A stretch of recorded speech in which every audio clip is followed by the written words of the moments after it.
Welcome to सैसा classes. हम लोग पिछले लेक्चर में स्पर्मेटोजेनेसिस देख रहे थे, मेल रिप्रोडक्टिव सिस्टम का, जिसमें देख रहे थे कि जैसे ये टेस्टिस था तो टेस्टिस के अंदर बहुत सारे कंपार्टमेंट थे। ठीक, इस कंपार्टमेंट को बोला जाता था टेस्टिकुलर लोब्यूल्स। ठीक, इस टेस्टिकुलर लोब्यूल्स में 2 से 3 या 1 भी हो सकते हैं ट्यूब लाइक स्ट्रक्चर रहते थे, उसे बोला जाता था सेमनीफेरस ट्यूब्यूल्स। इस सेमनीफेरस ट्यूब्यूल्स को अगर हम लोग कट करते थे तो इस सेमनीफेरस ट्यूब्यूल्स के अंदर 2 तरह के सेल होते थे, सर्टोली सेल और दूसरा जो था वो जर्म सेल था। ठीक, और इस सेमनीफेरस ट्यूब्यूल्स के बीच में भी कुछ सेल्स रहते थे, इस सेल्स को बोला जाता था लेडिंग सेल। और ख़ास बात था क्या कि लेडिंग सेल ही सिक्रीट करता था मेल सेक्स हार्मोन जिसको बोलते थे टेस्टोस्टेरॉन, और ये जर्म सेल जो है मेल गैमीट बनाता है स्पर्म। तो जर्म सेल कैसे मेल गैमीट बना रहा था वो हम लोग कल देख रहे थे स्पर्मेटोजेनेसिस के थ्रू। स्पर्मेटोजेनेसिस में क्या था कि जैसे ये सेमनीफेरस ट्यूब्यूल्स में ये जो जर्म सेल है, ये जर्म सेल सबसे पहले मल्टीप्लाई करता है तो 2 जर्म सेल बनाएगा। ठीक, फिर 2 जर्म सेल मल्टीप्लाई करके, यानी माइटोसिस हो रहा है अभी इसमें। ठीक, फिर ये 2 जर्म सेल डिवाइड करके 4 जर्म सेल बनाएगा जिसको बोलते थे हम लोग स्पर्मेटोगोनिया। ठीक, ये स्पर्मेटोगोनिया जो है, एक अगर स्पर्मेटोगोनिया की कंसीडर करें तो इसमें से एक स्पर्मेटोगोनिया लार्ज होता था, मैच्योर होता था, जिसे बोला जाता था प्राइमरी स्पर्मेटोसाइट्स। ठीक, प्राइमरी स्पर्मेटोसाइट्स जो मैच्योर हुआ यह भी डिप्लॉयड है, इसमें क्योंकि मियोसिस हुआ नहीं है, बाकी माइटोसिस ही हो रहा है। इसमें फर्स्ट मियोसिस होता था, मियोसिस फर्स्ट। ठीक, तो क्या बनता था, 2 सेल बनता था और इसे बोलते थे सेकेंडरी स्पर्मेटोसाइट्स। ठीक, ये 2 सेल बना, फिर इसमें एक बार और मियोसिस हुआ। मियोसिस क्योंकि 2 फेज में कंप्लीट होता है, meiosis first and meiosis second. तो मियोसिस सेकेंड हुआ तो 2 से कितना सेल बन गया, 4 सेल बन गया, और चारों सेल कैसे हैं, हेप्लॉयड है।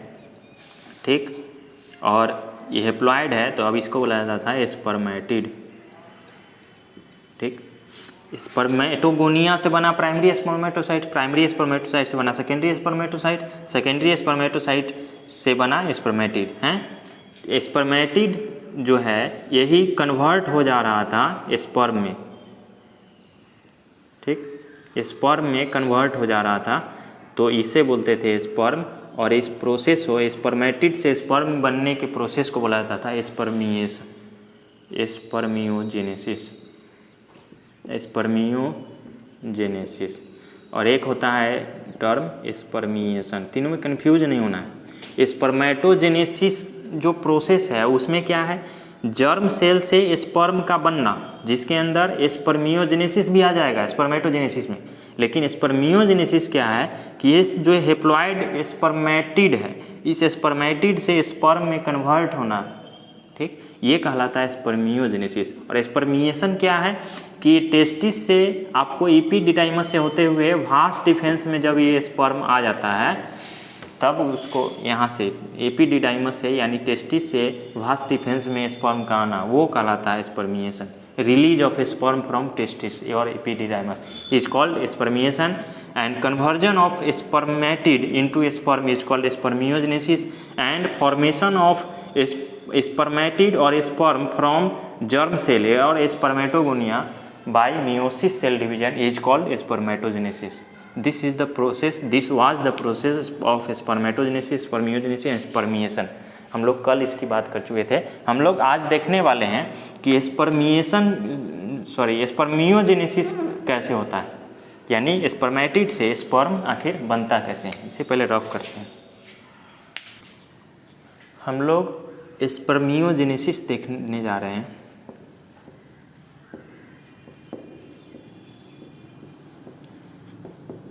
स्पर्मियोजेनेसिस का मतलब क्या है, ये जो स्पर्मेटिड बना है,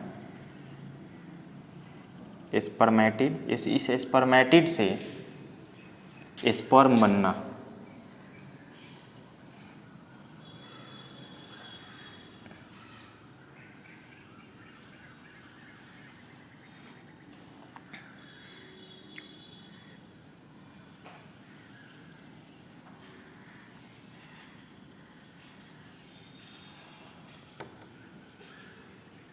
इस स्पर्म में आप देख रहे हैं ये हेड पार्ट हो गया, ये नेक पार्ट हो गया, ये बॉडी हो गया और ये टेल रीजन हो गया। ठीक, हेड पार्ट में आपको सबसे पहले आप बात करें तो ये पूरा जो स्पर्म है इसका आउटर लेयर जो बना है वो प्लाज्मा मेम्ब्रेन है। सेल, एनिमल सेल जानते हैं आउटर लेयर जो होता है वो प्लाज्मा मेम्ब्रेन होता है। और इस प्लाज्मा मेम्ब्रेन के अंदर एक और मेम्ब्रेन होता है जिसे गैल्का बोला जाता है। जिसे क्या बोलते हैं? गैल्का। और इस गैल्का के अंदर जो है प्रेजेंट रहता है आपको न्यूक्लियस। ठीक, और इसके ऊपर भी जो है एक और कवरिंग होता है जिसके अंदर एंजाइम भरे होते हैं और इस पार्ट को बोला जाता है एक्रोसोम। ठीक, नेक पार्ट में आपको ये एडिशनल लेयर है गैल का, एडिशनल लेयर नीचे भी रहता है आपको। इस एडिशनल लेयर को मैंचेटी बोला जाता है।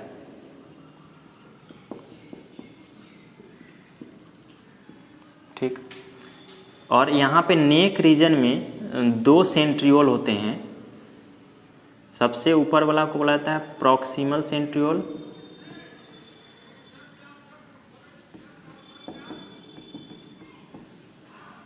नीचे वाले को बोला जाता है डिस्टल सेंट्रियोल। ठीक, और इस बॉडी पार्ट में रिबन लाइक स्ट्रक्चर होता है।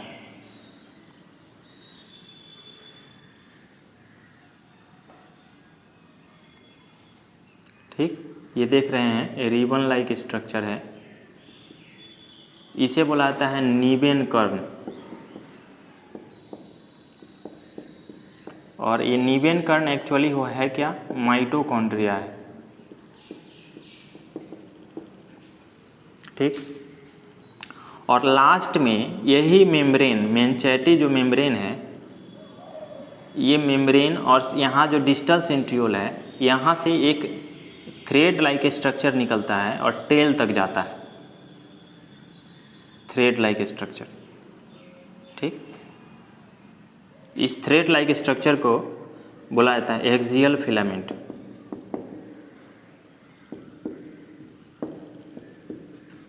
एक्सियल फिलामेंट का अरेंजमेंट होता है 9+2 अरेंजमेंट होता है, प्रोटीन का बना होता है। ठीक, तो आखिर इस जो एक हेप्लॉइड स्पर्मेटिड था, इस स्पर्मेटिड से आखिर स्पर्म बना कैसे? ठीक, ये पूरा स्पर्म का स्ट्रक्चर है आपको। तो ये प्रोसेस स्पर्मियोजेनेसिस कहलाया। तो स्पर्मेटिड क्या है? एक हेप्लॉइड सेल है। ठीक, और इस सेल में जो है आपको बहुत सारे ऑर्गेनेल्स देखने को मिलेंगे। इसमें माइटोकॉन्ड्रिया भी होगा, फिर आपको गोल्जी बॉडी भी होगा।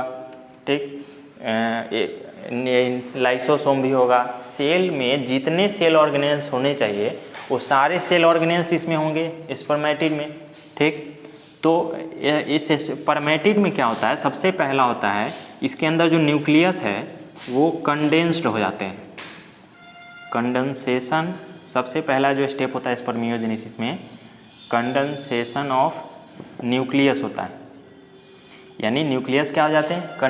कंडेंस्ड हो जाते हैं। दूसरा जो स्टेप होता है वो होता है जो शेप होता है न्यूक्लियस का, शेप ऑफ न्यूक्लियस वो ओवल हो जाते हैं। और ये न्यूक्लियस के अंदर जो होता है वो रिमूव हो जाते हैं क्या? RNA, remove of RNA, RNA remove हो जाते हैं। इसमें सिर्फ डीएनए बचते हैं। आरएनए जो न्यूक्लियस में था वो आरएनए हटा दिए जाते हैं। ठीक, और साथ साथ एसिडिक प्रोटीन भी हटा दिए जाते हैं। ठीक, तीसरा क्या होता है, जो एक्रोसोम है, सॉरी यहाँ जो एक्रोसोम बना है, यहाँ लिखते हैं गोल्जी बॉडी जो होता है सेल के अंदर, ये गोल्जी बॉडी ये चेंज हो जाते हैं एक्रोसोम में। एक्रोसोम आखिर किससे बनता है? गोल्जी बॉडी से। इसके अंदर जो प्रेजेंट गोल्जी बॉडी है उससे बनता है एक्रोसोम। ठीक, नेक्स्ट माइटोकॉन्ड्रिया जो है, इसमें जो प्रेजेंट है माइटोकॉन्ड्रिया वो चेंज हो जाते हैं नीवेन कर्ण में। यहाँ जो देख रहे हैं नीवेन कर्ण क्या है? रिबन लाइक स्ट्रक्चर है जो एक्चुअली स्पर्म को न्यूट्रिशन देता रहता है, एटीपी देता रहता है, टेल को भी देता रहता है ताकि ये मूवमेंट कर सके। ठीक, एक और है कि साइटोप्लाज्मा जो है, साइटोप्लाज्म जो सेल के अंदर के लिक्विड है साइटोप्लाज्म, वो जो साइटोप्लाज्म है वो सिर्फ टेल रीजन में रह जाते हैं और किसी रीजन में साइटोप्लाज्म नहीं मिलेंगे आपको, ओनली इन टेल। ठीक, तो ये चेंजेज होते हैं स्पर्मियोजेनेसिस में, जिसके कारण एक स्पर्मेटिड जो है स्पर्म में कन्वर्ट होता है और ये डिटेल स्ट्रक्चर है आपको स्पर्म का।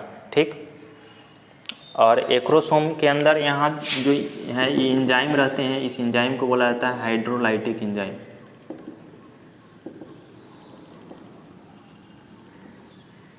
ठीक, तो ये है आपका स्पर्मियोजेनेसिस।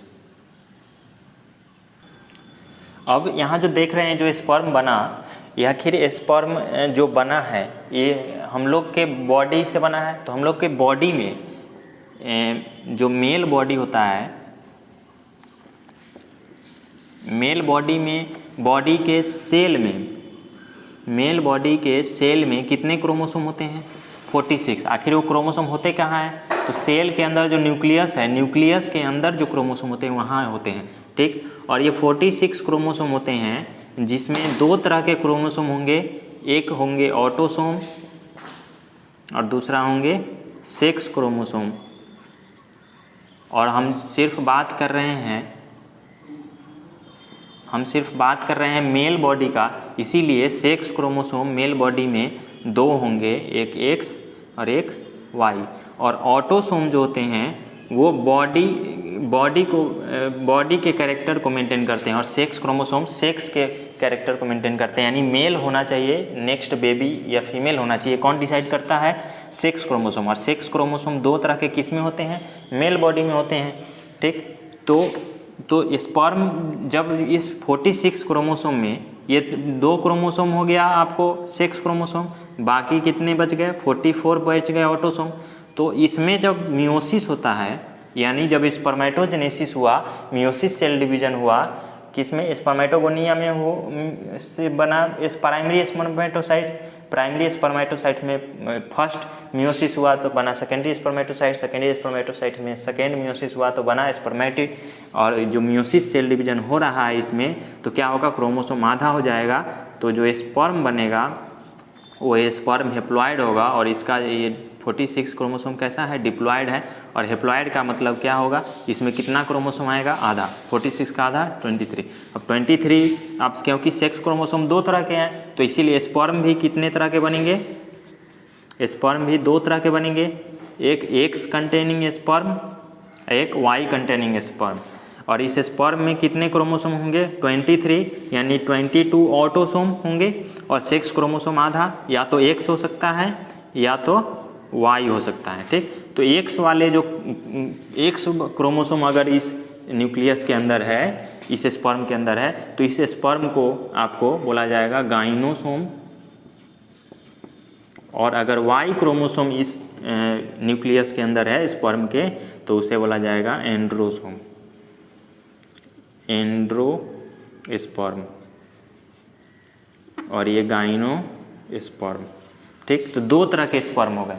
ठीक, और ख़ास बात इसमें जो है मिलियंस ऑफ स्पर्म बनते हैं मेल में।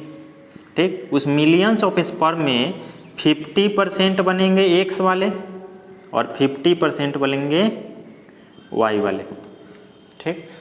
तो आधा जो स्पर्म बनेंगे वो एक्स कंटेनिंग बनेंगे और आधा जो स्पर्म बनेंगे वो वाई क्रोमोसोम कंटेनिंग स्पर्म बनेंगे, ठीक। और जो स्पर्म होता है, स्पर्म की वायबिलिटी की बात करें, यानी अगर स्पर्म को यहाँ टेस्टिस से निकाल दिया जाए, यानी टेस्टिस से जब रिलीज होते हैं स्पर्म, किसके थ्रू? भास डिफेंस के थ्रू, एपिडिडाइमस से भास डिफेंस के थ्रू। फ्लो कैसे होता है स्पर्म का? सबसे पहले बनेगा सेमिनिफेरस ट्यूब्यूल्स में, सेमिनिफेरस ट्यूब्यूल से स्पर्म कहाँ जाएगा? आपको रेटे टेस्टिस में, रेटे टेस्टिस से कहाँ जाएगा स्पर्म? वासा एफरेंसिया में, सब पढ़ चुके हैं पिछले लेक्चर में। वासा एफरेंसिया से कहाँ जाएगा? एपिडिडाइमस में, एपिडिडाइमस से कहाँ जाएगा? आपको भास डिफेंस में जाएगा। और भास डिफेंस में जब स्पर्म जाते हैं, जब बॉडी से बाहर आएंगे तो वो जो है 24 आवर्स के लिए जिंदा रह सकते हैं, ठीक। तो स्पर्म का वायबिलिटी कितना होता है? 24 आवर्स होता है। तो ये पूरा कंप्लीट हुआ आपको मेल रिप्रोडक्टिव सिस्टम। एक बार फिर हम याद दिलाना चाहेंगे आपको कि जो पूरा रिप्रोडक्टिव सिस्टम है उसको 3 फेज में बांटे थे। सबसे पहला प्री फर्टिलाइजेशन, बीच वाला था फर्टिलाइजेशन, लास्ट में था पोस्ट फर्टिलाइजेशन। हम लोग प्री फर्टिलाइजेशन में बार बार हम हर रिप्रोडक्शन चैप्टर में आपको बता रहे हैं कि इस फेज से आप याद कीजिए, ये चैप्टर बहुत इजी आपको हो जाएगा। प्री फर्टिलाइजेशन में सबसे पहला होता है गैमिटोजेनेसिस, दूसरा होता है गैमिट ट्रांसफर। गैमिटोजेनेसिस में 2 तरह का गैमिटोजेनेसिस, मेल में अगर गैमिट बनेगा, अगर क्योंकि ह्यूमन की बात कर रहे हैं तो स्पर्मेटोजेनेसिस, और फीमेल में अगर गैमिट बनेगा तो oogenesis। तो हम लोग स्पर्मेटोजेनेसिस की बात कर चुके हैं, अब हम लोग बात करने जा रहे हैं किसकी? oogenesis को। अभी हम लोग गैमिटोजेनेसिस में ही हैं। उसके बाद गैमिट ट्रांसफर पढ़ेंगे, इंसेमिनेशन, उसके बाद फर्टिलाइजेशन पढ़ेंगे, उसके बाद फर्टिलाइजेशन के बाद जाइगोट बनता है, जाइगोट से जो एम्ब्रियोनिक डेवलपमेंट होगा यूट्रस में, मदर बॉडी के यूट्रस में, वो हम लोग फिर देखेंगे पोस्ट फर्टिलाइजेशन। अभी स्पर्मेटोजेनेसिस पढ़ लिए, अब हम लोग पढ़ने जा रहे हैं oogenesis। अब हम लोग शुरू करने जा रहे हैं female reproductive system. Female part, reproductive part में आप देखेंगे कि ये जो मिडिल पार्ट है ये यूट्रस कहलाता है, ठीक। इसको उम्ब भी बोला जाता है, ठीक। इस यूट्रस के 3 लेयर होते हैं। सबसे बाहर वाला जो लेयर है, ऐसे सबसे बाहर कहने का मतलब इधर से बाहर हो सकता है, लेकिन सबसे बाहर हम ऐसे फिगर में समझा रहे हैं। ऐसे सबसे बाहरी लेयर ये जो होता है वो इंडोमेट्रियम होता है। यहाँ मैं लिखता हूँ इसको, सबसे ये बाहरी लेयर इंडोमेट्रियम, उसके बाद मिडिल लेयर होता है आपको मायोमेट्रियम, और सबसे अंदर वाला जो लेयर होता है वो होता है पेरीमेट्रियम, ठीक। यूट्रस के 3 पार्ट होते हैं। ये लेयर हो गए 3, ये क्या है? 3 लेयर हो गए यूट्रस के, उम्ब के। और इस यूट्रस के 3 पार्ट होते हैं, ठीक है। सबसे ऊपर वाला पार्ट को बोला जाता है फंडस, ठीक, जो ऊपर वाला पार्ट है। बीच वाला पार्ट को बोला जाएगा बॉडी, और नीचे वाला पार्ट यहाँ जो देख रहे हैं ये नैरो पार्ट, इसको बोला जाता है सर्विक्स, ठीक। अब सर्विक्स के ऊपर आप देख रहे हैं यहाँ भी नैरो है, यहाँ भी नैरो है, तो ऊपर वाला बोला जाएगा ऑरिफाइस। ये दोनों पार्ट को, सर्विक्स का ही पार्ट है, इसको बोला जाता है ऑरिफाइस। तो इसको क्योंकि अंदर की तरफ है तो इंटरनल ऑरिफाइस बोला जाएगा इससे, और ये बाहर की तरफ है तो इसे एक्सटर्नल ऑरिफाइस बोला जाता है, ठीक। और ये क्या है? वेजाइना वाला पार्ट है, ठीक। और वेजाइना के पास एक स्किन का लेयर होता है। ये स्किन का लेयर जो है इसको हाइमन बोला जाता है, ठीक। और इस ओपनिंग को आपको, इस ओपनिंग को, ये स्किन के लेयर को हाइमन बोलते हैं और इस ओपनिंग को वाल्वा बोलते हैं, ठीक। और ये पार्ट क्या है, वेजाइना है, और ये यूट्रस का पार्ट है, सर्विक्स। ठीक, यूट्रस का 3 पार्ट, फंडस, बॉडी और सर्विक्स। ठीक, और 3 लेयर, सबसे बाहर वाला इंडोमेट्रियम, बीच वाला मायोमेट्रियम, अंदर वाला पेरीमेट्रियम। ठीक, अब इसके बाद आए तो ये जो ट्यूब दिख रहा है ये फैलोपियन ट्यूब है। फैलोपियन ट्यूब के 4 पार्ट है। सबसे पहला ये जो फिंगर लाइक प्रोजेक्शन है इसे बोला जाता है आपको फिम्ब्रियाई। ठीक, फिम्ब्रियाई जो जिस पार्ट से अटैच है उसे बोला जाता है इनफंडिबुलम। इनफंडिबुलम, इनफंडिबुलम से जो अटैच है, जो फूला हुआ पार्ट थोड़ा सा दिख रहा है आपको, इसको बोला जाता है एम्पुला। और एम्पुला के बाद जो पार्ट जो जिससे अटैच है यूट्रस, ये से बोला जाता है आइस्थेमस। ठीक, और ये सारे पार्ट को एक साथ क्या बोलते हैं, फैलोपियन ट्यूब।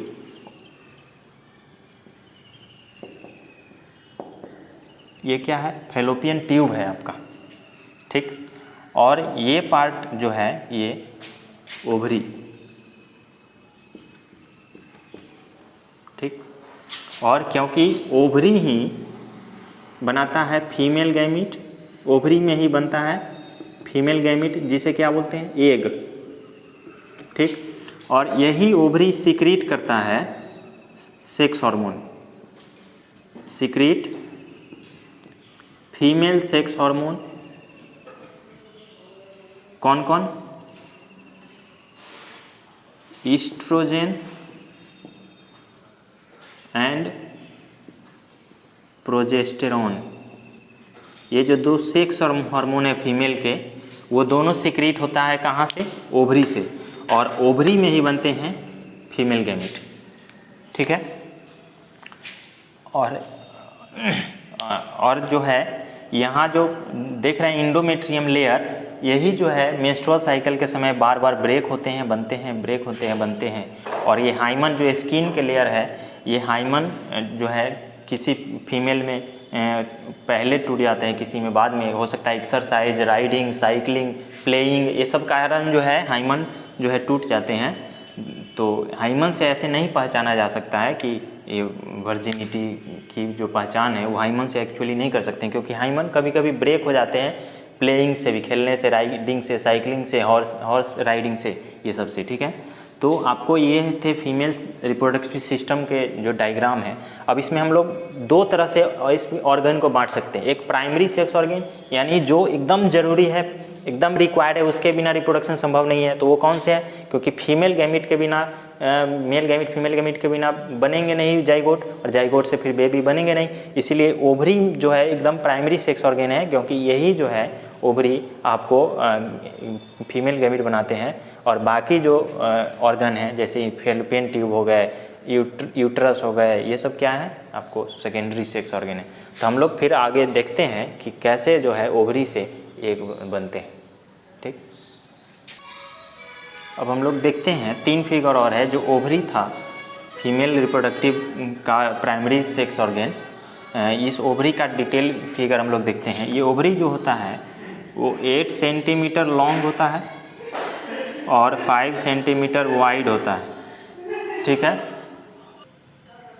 ये इस ओवरी में जो देख रहे हैं ये प्राइमरी फॉलिकल है, और ये प्राइमरी फॉलिकल कब बनते हैं, ये आपको जब एम्ब्रियोनिक डेवलपमेंट हो रहा होता है फीमेल का, तभी बन जाते हैं ये प्राइमरी फॉलिकल।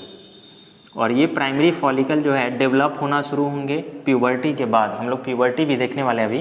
प्यूबर्टी जब आएगा 13-14 ईयर्स फीमेल में होते हैं, उसके बाद ये प्राइमरी फॉलिकल बहुत सारे होते हैं, लेकिन उसमें से एक प्राइमरी फॉलिकल डेवलप होना शुरू होगा। ठीक, अब इसको क्या बोलेंगे, सेकेंडरी फॉलिकल, सेकेंडरी फॉलिकल बोलेंगे।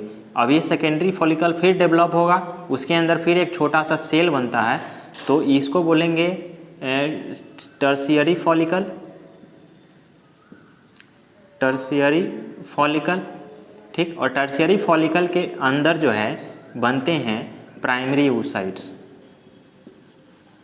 Primary oocytes। फिर ये टर्शियरी फॉलिकल जो है आपको बन जाएंगे एक जो है मैच्योर ग्राफियन फॉलिकल। इसका नाम है ग्राफियन फॉलिकल। और यही ग्राफियन फॉलिकल का स्ट्रक्चर यहाँ बनाया है, डिटेल में पढ़े अभी समझेंगे, पहले इसको देखते हैं। ग्राफियन फॉलिकल के अंदर क्या है, यहाँ प्राइमरी oocytes है, प्राइमरी oocytes डेवलप करके क्या बनाएगा, सेकेंडरी oocytes, ठीक। और यही सेकेंडरी oocytes और ग्राफियन फॉलिकल के बीच जो है आपको एक स्पेस मिलेगा और इसमें लिक्विड भरे रहते हैं, उसे बोला जाता है एंट्रम, ठीक। और जब 14th डे हो जाता है आपको मेंस्ट्रुअल साइकिल का, तो 14th डे पे क्या होगा, यही ग्राफियन फॉलिकल रैप्चर कर जाते हैं। रैप्चर करने के बाद क्या होते हैं, सेकेंडरी oocyte जो बना है, यही सेकेंडरी oocyte रिलीज करते हैं, ठीक। सेकेंडरी oocyte आपको रिलीज होंगे और ये क्या है, जो ग्राफियन फॉलिकल है वो रैप्चर हो रहा है, रैप्चरिंग ग्राफियन फॉलिकल, ठीक। अब यही ग्राफियन फॉलिकल जब रैप्चर हो जाएगा 14th डे पे सेकेंडरी oocyte रिलीज हो जाएगा, ठीक। और इस रिलीज होने के बाद यही ग्राफियन फॉलिकल अब कन्वर्ट हो जाता है आपको कॉर्पस ल्यूटियम में। किसमें कन्वर्ट हो जाएगा, कॉर्पस ल्यूटियम में, ठीक। यही कॉर्पस ल्यूटियम फिर मेंटेन रहेगा जब तक कि फिर फर्टिलाइजेशन ना हो जाए। अगर फर्टिलाइजेशन नहीं होता है तो यही कॉर्पस ल्यूटियम फिर डाइजेस्ट हो जाता है, ठीक। तो ये सब जो प्रोसेस हुआ फॉलिकल से primary follicle, secondary follicle, Graafian follicle, फिर कॉर्पस ल्यूटियम बनना, ठीक, ये सब प्रोसेस क्या हुआ, आउटर लेयर में हुआ, ओवरी के आउटर लेयर में होता है, ठीक। और इनर लेयर में ये एक्टिविटी नहीं होती है। इनर लेयर में क्या रहते हैं, आपको यहाँ ब्लड वेसल्स आएंगे, न्यूरॉन्स आते हैं, जैसे मान लेते हैं ये ब्लड वेसल्स है, ठीक। फिर न्यूरॉन्स आएंगे, और भी इस ओवरी को कंट्रोल करने के लिए न्यूरॉन्स और ब्लड वेसल्स, और उन ब्लड वेसल्स जान रहे हैं न्यूट्रिशन देने के लिए ब्लड के थ्रू ये यहाँ प्रेजेंट होते हैं, ठीक है। तो ये था आपका ओवरी। और इसमें एक और बात बता दें कि जो ग्राफियन फॉलिकल है ये रिलीज करते हैं आपको ईस्ट्रोजेन हार्मोन। जब तक ग्राफियन फॉलिकल रहेंगे तब तक ईस्ट्रोजेन हार्मोन रिलीज होते रहेंगे। फिर ये जो कॉर्पस ल्यूटियम है, ये कॉर्पस ल्यूटियम रिलीज करते हैं आपको प्रोजेस्टेरॉन हार्मोन, ठीक। कॉर्पस ल्यूटियम जब तक रहेंगे तब तक प्रोजेस्टेरॉन हार्मोन रिलीज लगातार होते रहेंगे, जिसके कारण फीमेल बॉडी में प्रोजेस्टेरॉन का लेवल बढ़ा रहेगा, प्रोजेस्टेरॉन हार्मोन का। और ग्राफियन फॉलिकल जब तक बने रहेंगे तब तक ईस्ट्रोजेन का लेवल बढ़ा रहेगा, क्योंकि लगातार ईस्ट्रोजेन जो है रिलीज हो रहा है बॉडी से, ठीक है। अब हम लोग ये ग्राफियन फॉलिकल जो यहाँ बना उसका डिटेल स्ट्रक्चर यहाँ है, इसको देखते हैं। ग्राफियन फॉलिकल में जो ये आप देख रहे हैं अंदर का ये स्ट्रक्चर, यही सेकेंडरी oocytes है, सेकेंडरी oocytes, ठीक। और ग्राफियन ये जो ग्राफियन फॉलिकल देख रहे हैं इसके दो लेयर होते हैं। सबसे बाहर थीका एक्सटर्ना, और अंदर भी एक लेयर होते हैं जिसे बोलते हैं थीका इंटरना, ठीक। और इसके अंदर जो सेकेंडरी oocyte है उसकी फिगर अगर बनाए तो ये सेकेंडरी oocyte है। सेकेंडरी oocyte के ये हो गए आपको प्लाज्मा मेम्ब्रेन, ठीक। इसके अंदर हो गया न्यूक्लियस, ठीक। और न्यूक्लियस के बाहर जो है दो मेम्ब्रेन होते हैं, एक होंगे ये नॉर्मल जोना पेलुसिडा, ये जो मेम्ब्रेन होंगे ये है जोना पेलुसिडा, ठीक। जोना पेलुसिडा के बाहर भी मेम्ब्रेन होते हैं सेकेंडरी oocyte के, जिसे बोला जाता है कोरोना रेडिएटा, कोरोना रेडिएटा, ठीक। तो ये फिगर किस चीज़ का है, सेकेंडरी oocytes का है, ठीक। सेकेंडरी oocytes का है ये फिगर, जिसमें सबसे बाहरी लेयर कोरोना रेडिएटा, उसके अंदर जोना पेलुसिडा, उसके अंदर प्लाज्मा मेम्ब्रेन, फिर उसके अंदर क्या है, न्यूक्लियस है। यही सेकेंडरी oocyte का ये फिगर है, ठीक। और सेकेंडरी oocyte कहाँ रहते हैं, ग्राफियन फॉलिकल में। ग्राफियन फॉलिकल के दो membrane, theca externa, theca interna, ठीक है। अब यहाँ जो हम एक चीज़ बता रहे थे कि आउटर मेम्ब्रेन में ये सारे काम होते हैं, ठीक। तो ये कहलाते हैं कॉर्टेक्स। कॉर्टेक्स में ये सारे प्राइमरी फॉलिकल से ग्राफियन फॉलिकल बनना होता है। और इसके अंदर वाले जो लेयर है जिसमें कनेक्टिव टिश्यू रहते हैं, ब्लड वेसल्स रहते हैं, इसको बोला जाता है मेडुला। ठीक, भाल्वा का जो है फिगर देखने जा रहे हैं जिसको एक्सटर्नल जेनिटेलिया बोला जाता है। एक्सटर्नल जेनिटेलिया, जिसमें 2 लेयर देख रहे हैं। सबसे बाहर है आपको लेबिया मेजोरा, लेबिया मेजोरा, और अंदर वाला लेयर लेबिया माइनोरा।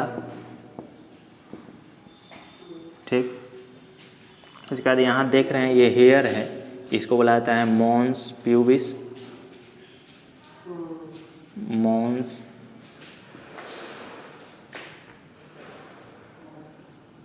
प्यूबिस या प्यूबिक हेयर बोल सकते हैं। ठीक, ये जो लेबिया माइनोरा है, माइनोरा पार्ट जहाँ फ्यूज होता है, इसे बोला जाता है प्रीप्यूस, और इसे बोला जाता है क्लिटोरिस। ठीक, ये जो ओपनिंग देख रहे हैं ये यूरेथ्रल ओपनिंग है।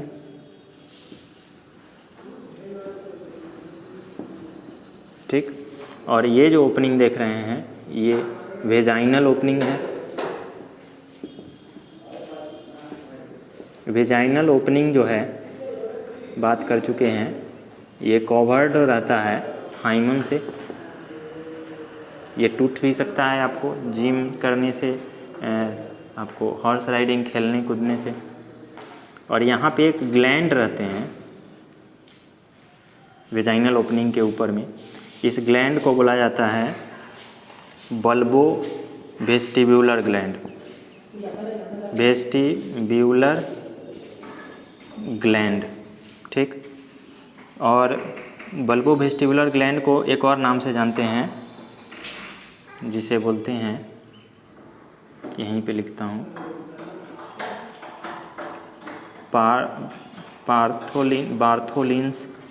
Bartholin's gland.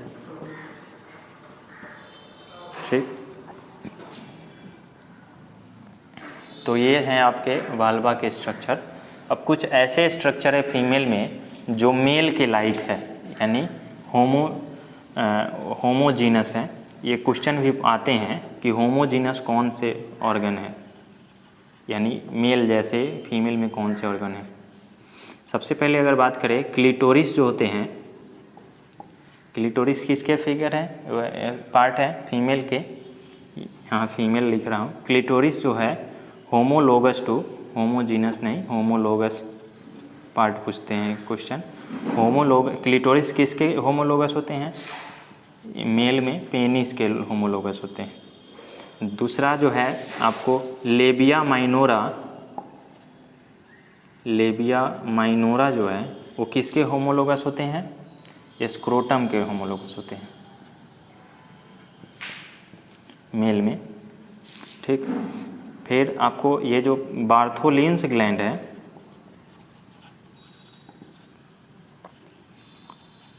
जिसे बल्बो वेस्टिब्यूलर ग्लैंड भी बोलते हैं, ये किसके, मेल में काउपर्स ग्लैंड के, काउपर्स ग्लैंड के आपको होमोलोगस होते हैं। ठीक, तो ये कुछ होमोलोगस ऑर्गेन हैं आपको मेल और फीमेल के। आप तो ये थे आपको फीमेल के फुल रिप्रोडक्टिव ऑर्गेन के फुल डायग्राम। ठीक, एक एक डायग्राम को हम लोगों ने देखा। ठीक, अब हम लोग नेक्स्ट लेक्चर में बात करेंगे कि आखिर oogenesis कैसे होता है। ठीक, यानी यहाँ जो ये जो प्रोसेस है oogenesis का, ये आखिर कैसे होता है। ये तो हम लोग ओवरी में सीधा ऊपर से ही देखे कि कैसे फॉलिकल से ग्रेफियन फॉलिकल उसकी के अंदर सेकेंडरी oocytes बनते हैं। ओवम अभी तक नहीं बने हैं। ठीक, ओवम फीमेल गैमीट जो होता है ये सेकेंडरी oocyte से ही ओवम बनेंगे, लेकिन कब बनेंगे, जब फर्टिलाइजेशन हो जाता है तब ओवम बनता है। थोड़ी देर के लिए ओवम अभी नहीं बनते, सेकेंडरी oocytes ही रिलीज होते हैं। कहाँ से, इस ओवरी से। किस ओवरी से ओवम सेकेंडरी oocyte रिलीज होंगे, कैमे दिन 14th डे। ठीक, तो ये थे आपको डिटेल स्ट्रक्चर फीमेल के। अब हम लोग नेक्स्ट लेक्चर में बात करेंगे oogenesis कैसे होता है। ठीक है, तब तक के लिए धन्यवाद।